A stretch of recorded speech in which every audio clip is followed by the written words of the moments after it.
श्रीमद् भगवद गीता अध्याय 16 दैवासुर संपद विभाग योग, यसको आखिरी श्लोक 24 मा भगवान श्री कृष्ण भन्नुहुन्छ, तस्मात् शास्त्रम प्रमाणम ते कार्य कार्याव्यवस्थितौ ज्ञात्वा शास्त्र विधानोक्तम कर्म कर्तुमिहार्हसि। त्यसैले तिम्रा लागि यो कर्तव्य र अकर्तव्य को व्यवस्थामा शास्त्र नै प्रमाण हो भन्ने जानेर तिमी शास्त्र विधि अनुसारका कर्म नै गर्न योग्य छौ। अघिल्लो श्लोकले शास्त्रलाई छोड्ने व्यक्तिको जीवनमा 3वटा दुर्घटना घट्छन् भन्यो। श्लोक 23 ले के भन्यो? न स सिद्धिम अवाप्नोति न सुखम न पराम गतिम। 3वटा। यो व्यक्तिले सिद्धि प्राप्त गर्दैन, सुख प्राप्त गर्दैन अनि परम गति प्राप्त गर्दैन। 3वटै प्राप्त गर्दैन। सिद्धि प्राप्त गर्दैन, सुख प्राप्त गर्दैन, परम गति प्राप्त गर्दैन। ये शास्त्र विधि मुत्सृज्य वर्तते कामकारतः न स सिद्धिम अवाप्नोति न सुखम न पराम गतिम। सिद्धि आउँदैन जीवनमा। जे गर्न खोजेको त्यसबाट जे पाउने हो मैले त्यो कहिले पनि पाउँदैन र जीवनमा सुख आउँदैन, भित्रको आन्तरिक सुख आउँदैन र जीवन परम गतिमा जाँदैन। जीवनले यही संसारको गोलचक्कर लगाइरहन्छ। त्यस कारणले अब यो अध्यायको आखिरी श्लोकमा दैवासुर सम्पद विभाग योगको आखिरी श्लोकमा भगवान श्री कृष्ण भन्नुहुन्छ कि तिमी शास्त्रलाई नै प्रमाण मानेर कार्य र अकार्यको व्यवस्थामा, कर्तव्य र अकर्तव्यको व्यवस्थामा शास्त्रलाई नै प्रमाण मान र शास्त्रले दिएको विधानलाई जानेर कर्म गर्न योग्य छौ भन्ने बुझ। शास्त्रलाई भगवान कृष्णले यति उच्च स्थान दिनुभयो। कुनै पनि गुरुले शास्त्रलाई सर्वोच्च स्थान दिन्छ। शास्त्र के हो त? जसले जाने, जसले अनुभव गरे तिनीहरूको वचन हो। ती प्रज्ञा पुरुषहरूको, गुरुहरूको वाणी हो। ती परम पुरुषहरूको वचन हो शास्त्र। त्यसकारणले अब म मनगढन्ते तरिकाले आफै हिँडेँ भने म एउटा पागलपनमा पुग्न सक्छु। म सिद्धि, सुख र परम गति जुन हरेक व्यक्तिले प्राप्त गर्न योग्य छ त्यो बाटोबाट भड्किन सक्छु। र यस्ता हजारौँ, लाखौँ, करोडौँ घटनाहरू छन् जहाँ व्यक्ति आफ्नो मनगढन्ते तरिकाले गर्यो। आउँछ अब अध्याय 17 मा पुरै मनगढन्ते तरिकाले गर्ने व्यक्तिको के हाल हुन्छ भनेर आउँछ। मनगढन्ते तरिकाले साधना गर्यो, उपासना गर्यो, अर्चना गर्यो, पूजा गर्यो, पाठ गर्यो, ध्यान गर्यो, समाधि लगायो, त्यसको के हाल हुन्छ? सबै आउँछ त्यो। तर यहाँ भन्दै हुनुहुन्छ भगवान कृष्ण कि तिमी मनगढन्ते तरिकाले नगर, शास्त्रहरूको वचनलाई प्रमाण हेर। शास्त्रहरूको वचन, शास्त्र जसबाट जन्मिन्छ त्यसलाई शास्त्र भनिन्छ।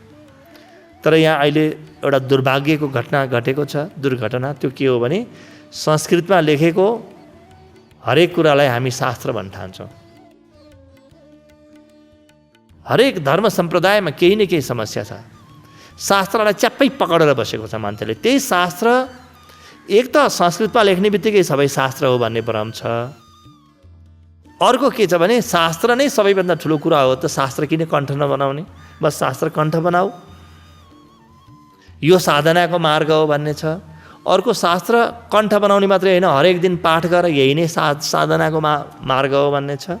र यो पनि गर्न नसक्ने, शास्त्र कण्ठ बनाउन नसक्ने, शास्त्रलाई पाठ गर्न नसक्ने, शास्त्रको आचरण, शास्त्रले दिएको विधि आचरण गर्न नसक्ने व्यक्ति चाहिँ निकृष्ट व्यक्ति। त्यसले के गर्यो? शास्त्रको पूजा प्रारम्भ गर्यो। बस शास्त्र राख्यो अनि पूजा।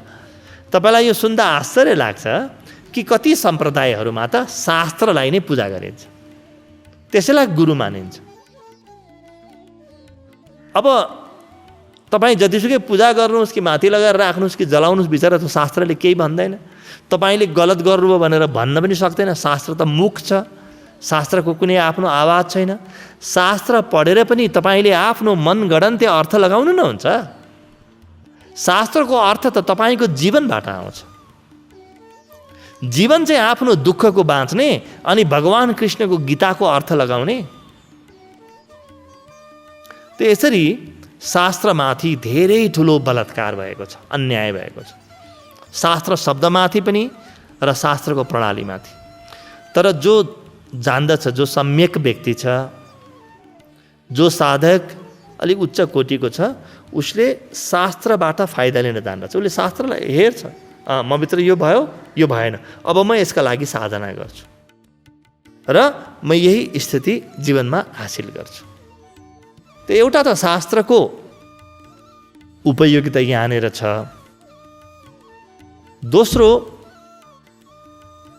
यदि मेरो जीवनमा गहिरो भक्ति छ र दृढ सङ्कल्प छ भने बिना शास्त्र पनि म पुगिहाल्छु।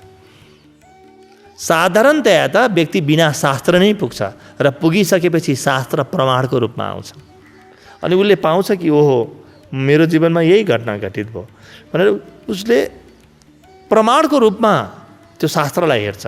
व्यक्ति हिँडेर आफू पुग्ने हो नि त, बिरगञ्ज जानु छ, कहाँ जानु छ, र कोसे ढुङ्गालाई त्यहाँ पुगेपछि देख्छ बाटोमा, ए ल ठिक छ, बिरगञ्ज पुग्न 56 किलोमिटर बाँकी छ, 55, 54 म नजिक जाँदैछु भन्ने थाहा हुन्छ। शास्त्रले कोसे ढुङ्गाको काम गर्नुपर्छ। शास्त्र रटन गरेर, शास्त्रको रटन लगाएर, कण्ठ बनाएर, टाउकामा बोकेर अनि मेरो शास्त्र ठुलो, तेरो शास्त्र सानो, मैले जानेको ठुलो, तेरे जानेको सानो, यस्तो प्रकारको व्यवहार गर्यो भने अब यो गयो। त्यसकारणले कर्तव्य र अकर्तव्यमा शास्त्रलाई हेर। बिना शास्त्र पनि तपाईँ पुग्नुहुन्छ। शास्त्र अनिवार्य छैनन्, तर भट्किने सम्भावना धेरै हुन्छ। भट्किने सम्भावना धेरै हुन्छ। त्यसकारणले साधकहरू एउटा बिन्दुमा शास्त्र हेर्छन् र शास्त्रलाई बुझेर मैले यो ठिक गरेँ, यो बेठिक गरेँ भन्ने बुझेर फेरि अगाडि बढ्छन्। अब ज्ञात्वा शास्त्र विधानोक्तम कर्म कर्तुमिहारसि, यो श्लोकको दोस्रो भागमा के आयो भने शास्त्रले दिएको विधानलाई बुझेर तिमी कर्म गर, कर्म कर्तुमिहारसि।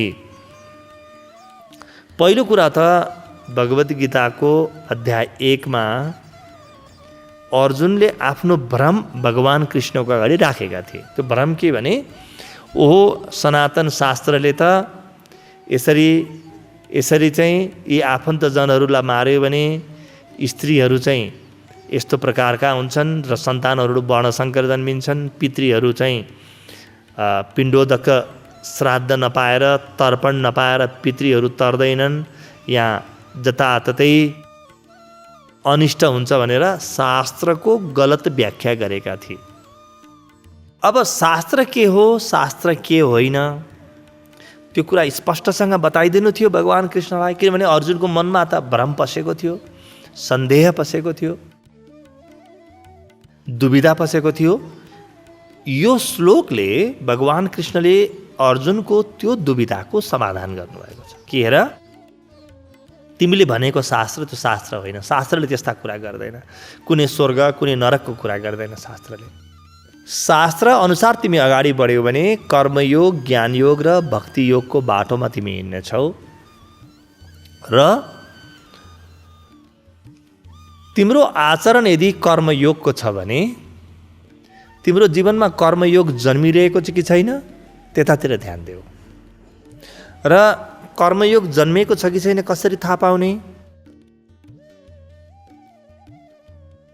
कर्ममा आनन्द, फलप्रति ध्यान नै जान छोड्यो भने कर्मयोग जन्मिँदै गयो भन्ने बुझे हुन्छ। कर्मले नै यस्तो आनन्द दिन थाल्यो कि मेरो पुरै ऊर्जा कर्म बन्यो, भविष्यमा कुनै फल पाउँछु भन्ने आशले म बाँच्दिनँ। भित्रबाट वृथा आशा, मोघ आशा मर्यो भने कर्मयोग घटित भयो। अर्कोतिर मैले आफूभित्र ज्ञान जन्मियो भन्ने कसरी थाहा पाउने?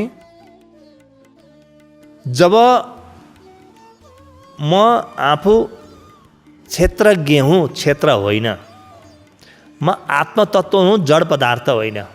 म पुरुष हुँ, प्रकृति होइन भन्ने बोधपूर्वक बुझेँ, पढेर होइन है, बोधपूर्वक बुझेँ भने बस शास्त्रले मलाई ज्ञानयोगमा पुर्याइदियो, अथवा शास्त्रले जेलाई ज्ञानयोग भन्छन् त्यो मेरो जीवनमा घटित भयो। त्यसपछि म भित्रको जुन प्रेम छ त्यो प्रेमले मुक्ति पायो। प्रेम विराट भएर सारा ब्रह्माण्डलाई ढाक्यो, सबैप्रति प्रेम फैलियो। मसँग प्रेमको कुनै पनि भित्र अप्रगट सम्भावना शेष रहेन। प्रेम अनन्त महासागर बन्यो भने तत्काल भक्ति योग जन्मिन्छ। यसरी तिमी शास्त्रको प्रमाणलाई लिएर कर्म गर्न योग्य छौ अर्जुन। तिमी अरू कुरा छोडिदेऊ, ती सबै कुरा छोडिदेऊ। कहाँ के लेखेको छ, कसो लेखेको छ त्यो कुरा छोडिदेऊ, बस यो बाटो लाग। धेरै मित्रहरू मलाई भन्नुहुन्छ, धेरै प्रश्नहरू आउँछन् जीवन विज्ञानमा, हामीलाई धेरै प्रश्नहरू आउँछन्। के भने तपाईँ यो कुरा जुन भन्दै हुनुहुन्छ त्यो कुन शास्त्रमा लेखेको छ ल भन्नुहोस्, कुन शास्त्रमा? अब उहाँलाई हिन्दूकै शास्त्र चाहिन्छ, इसाई छ भने इसाईकै शास्त्र चाहिन्छ, ऊ मुसलमान हो भने मुसलमान इस्लामकै शास्त्र चाहिन्छ। ऊ फेरि एक प्रकारको छ, वैष्णव हो भने ऊ अर्को शास्त्र मान्दैन, ऊ चाहिँ शैव हो भने फेरि अर्को शास्त्र मान्दैन, शाक्त हो भने अर्को शास्त्र मान्दैन, प्रणामी हो भने अर्को शास्त्र मान्दैन। अब यो ज्ञान योगी हो भने भक्ति योगको कुनै पनि शास्त्र मान्दैन। अब यो व्यक्ति यति बिग्रिसकेको छ कि यो व्यक्तिलाई कहाँबाट के उत्तर दिनु? त्यस कारणले आजसम्म सन्तहरूको, प्रज्ञा पुरुषहरूको यो जुन विराट परम्परा छ, यो परम्परामा हेरौँ भने व्यक्तिभित्र जब ज्ञान घटित हुन्छ त्यतिखेर शास्त्रहरू प्रमाणको रूपमा आउँछन्। त म कहिलेकाहीँ जिस्केर भन्छु मित्रहरूलाई कि कहाँ लेखेको छ त्यहीँ खोज्नुहोस्, कहीँ पनि लेखेको भेट्नु भएन भने त्यहाँ थपिदिनुहोस् ल भन्छु म हाँसी हाँसी। त्यहाँबाट केही थप्नु जरुरी पनि छैन, त्यहाँबाट केही घटाउनु जरुरी पनि छैन। किनभने जसको जीवनमा कर्मयोग, ज्ञानयोग र भक्ति योग घटित भयो त्यो व्यक्तिले जे बोल्दछ त्यो आफैलाई शास्त्र भनिन्छ, त्यसैलाई वेद भनिन्छ। जे बोल्दछ, जे गर्छ त्यही कर्म हो। अब त्यो व्यक्ति पूर्णतामा हासिल भयो। अब अङ्ग्रेजीमा भन्छ नि मास्टरी, पर्फेक्सनमा हासिल भयो, सिद्ध भयो त्यो व्यक्ति। त्यो व्यक्तिको जीवनमा सुख छ र त्यो व्यक्तिको जीवनमा परम गति छ। त्यस कारणले तपाईँ भगवान बुद्धको अगाडि गएर तपाईँले बोलेको कुरा शास्त्रमा देखाउन नभन्नुहोस्। भगवान बुद्ध भन्नुहुनेछ कि नयाँ शास्त्र बनाऊ, तिमी लेख, मेरो अनुभवको आधारमा नयाँ बनाऊ। किनभने जति व्यक्ति उति अनुभव। के भगवान उही पुरानै भगवान तपाईँले भेट्नुहुनेछ? होइन, हरेक व्यक्तिले ईश्वर त एउटै छ, त्यो परम्परामा त एउटै छ, तर त्यसको नयाँ विग्रहमा उसको आफ्नो रसास्वादन हुनेछ, उसबाट नयाँ कुरा जन्मिनेछ। पुरानो कुरा नखोज्नुहोस्।